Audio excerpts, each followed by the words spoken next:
Impact of fraud on organization.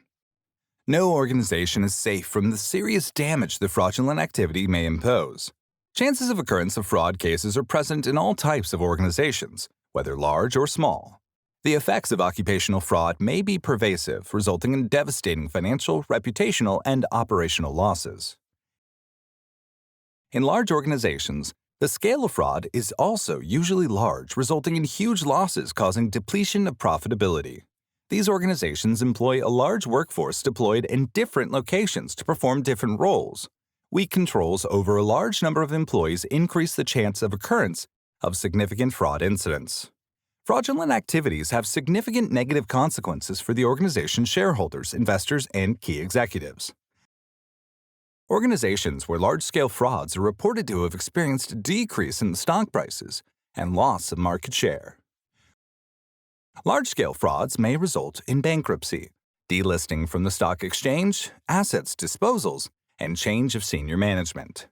These changes are directly linked to the long-term success of the organization.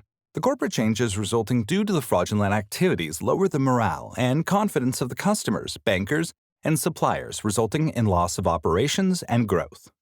Customers always prefer to buy products and services of those organizations which have a history of a positive relationship, transparent processes, and focus on customer care.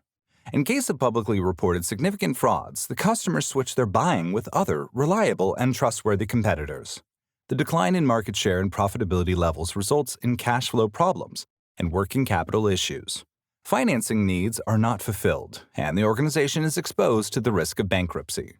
Frauds may also occur in the financial statement preparation process, where organizations with weak financial performance try to hide the weak financial performance and position through window dressing. Fraudulent financial reporting misleads the investors and shareholders to contain their confidence in the organization. Fraudulent financial reporting usually occurs when the organization initiates complex trading transactions, such as hedging and derivatives contracts. Negative results from these complex transactions tend to deplete the cash and profitability of the organization. Therefore, the organization uses the window dressing mode of preparing the financial statements, concealing real financial performance and position.